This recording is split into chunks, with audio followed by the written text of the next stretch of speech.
Episode 10. ARES, the fire that makes the world move. Most people imagine Ares as a brute guy, the god of rage, of battle and destruction. But the Greeks saw something different.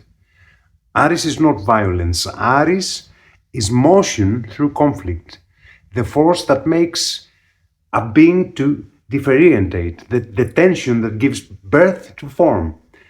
He is the fire that sets existence in motion, the principle that says that without friction, nothing can appear. Without conflict, nothing can ever awake. And this is exactly what Heraclitus says with the phrase Πόλεμος, πατήρ, πάντων, which means war is the father of all things. Not because he glorified violence, but because he understood Ares. 1. The mystical birth of Ares, from Hera as pure will.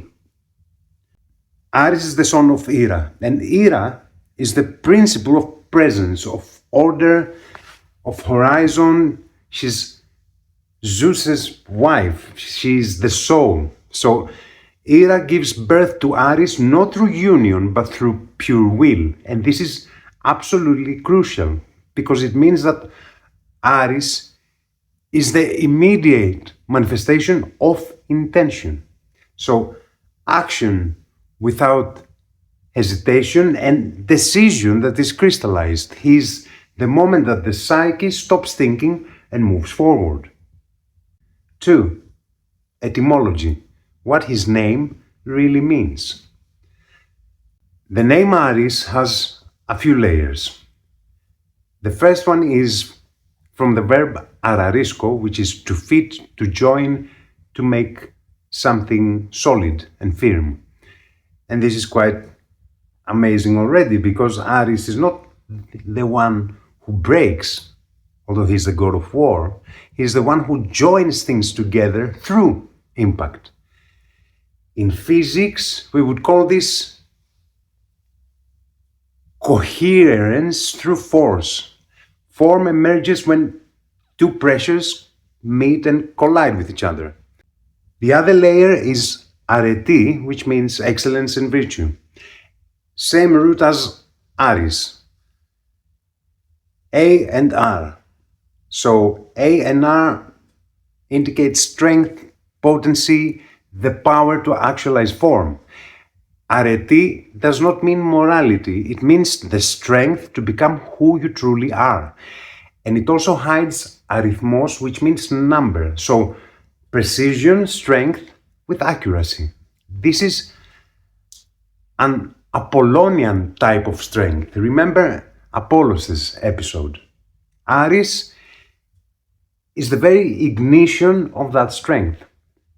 3. Ares as a neural principle, the action system. If Athena is the clarity of the mind and Apollo the harmony of the cosmos, Ares is the neural network of action. He is the dopaminergic ignition, reaction time, survival focus, decisive motion. In psychological terms, Ares is this burst of energy that cuts through paralysis and overthinking. It is the breath, this breath. So he's the fight in fight or flight, but also the courage, the forward thrust, the refusal to be passive. He is drive itself.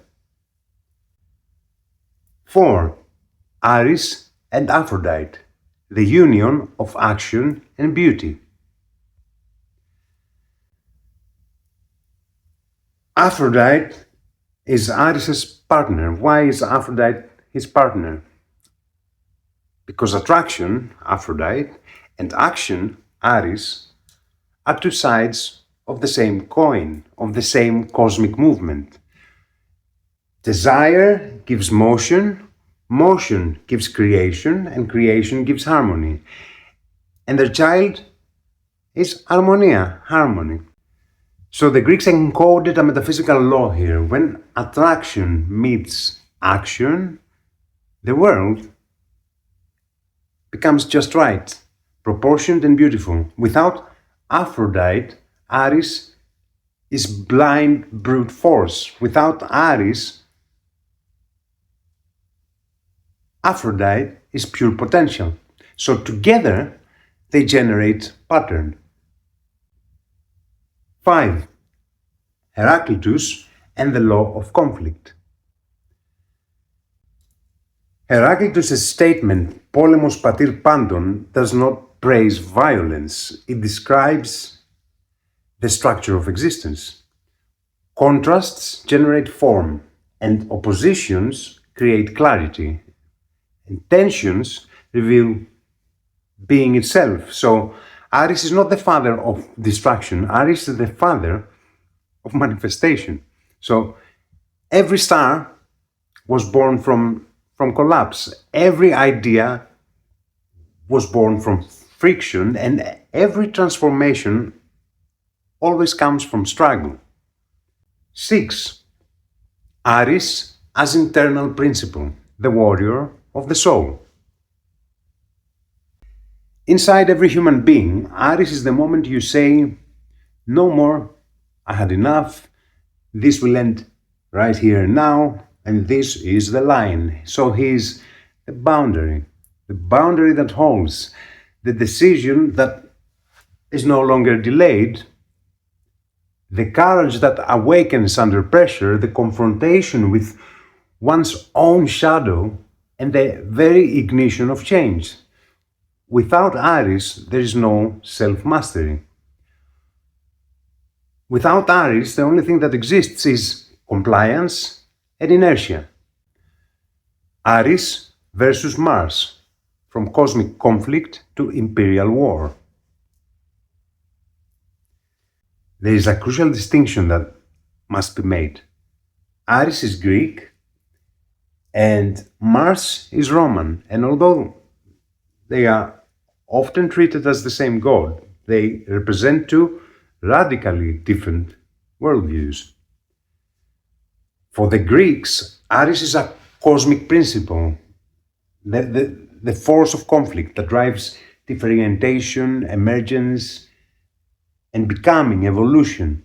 For the Romans, Mars becomes something else entirely. He's no longer an unstable, dangerous, necessary force within the fabric of being. He is transformed into the god of organized war, of discipline and state power. Mars is not the fire that disrupts order to shape reality. Mars is the fire that serves authority. And this is not a misunderstanding, it is a deliberate transformation. Conflict as ontology versus conflict as politics. In Greek thought, conflict is ontological. It belongs to the structure of reality itself. And this is where Heraclitus' statement comes, that Polemos, πάντων, πατήρ, war is the father of all things. Heraclitus here, he does not glorify violence. He describes a law of becoming, of evolution. Form arises through tension, through clarity, through opposition, through being, through contrast. And just as a seed must activate its own inner force to break its own form in order to grow his roots and rise towards the surface, so the soul must pass through the same inner tension to emerge into being. Growth does not occur without rupture, and growth requires resistance. ARES operates within the soul and the cosmos. In Roman thought, conflict becomes political. Mars is no longer the force that transforms the self. He is the force that expands territory, enforces order, and dominates. ARES confronts chaos where Mars commands armies. And this is a profound shift. When ARES becomes Mars, something very essential disappears. Inner conflict is replaced by external enemies. Self-mastery becomes obedience.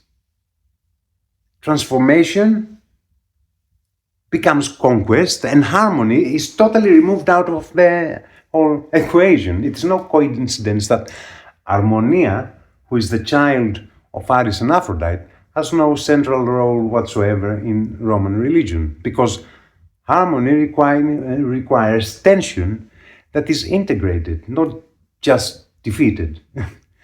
So the Greek Ares generates harmony through struggle, and the Roman Mars seeks victory without any integration. So Ares is a force that changes you, and Mars is a force that is imposed on others. Ares belongs to cosmic evolution and becoming, and Mars belongs to empire. And this distinction matters because when inner conflict is not faced, it does not disappear. It is projected outward. And when Ares is misunderstood, he always returns. But he doesn't return as transformation, it returns as war. 7. Ares and the tragic world. Greek tragedy is built on Ares, not because it glorifies conflict, but because it teaches that without confronting chaos, and above all inner chaos, the soul will never become whole. So Ares is the force that forces the psyche to meet what it fears, and through that meeting, to grow in strength, to grow in measure, and to grow in clarity. 8. What Ares really is. So who is Ares? Not the god of brutality, not blind violence, not destruction for its own sake. Ares is the fire, the energy that sets the whole world in motion, that sets dialectics in motion. He is the friction that gives birth to form. He is the decision that cuts through any confusion. He is the conflict that generates clarity through oppositions, and the potency behind all evolution. He is the father of Harmonia, and he is the very energetic engine of existence. Ares is the moment action appears. Now that we have understood Ares, the essence of action, the tension that shapes form, the very energy of dialectics, the father of harmony, we must explore the god who teaches how to measure this energy and this fire. Because what is action without proportion? So the next episode is Hephaestus. Hephaestus is the master of form. He's the alchemist. He's the very intelligence that shapes matter. Where Ares ignites, Hephaestus comes to build.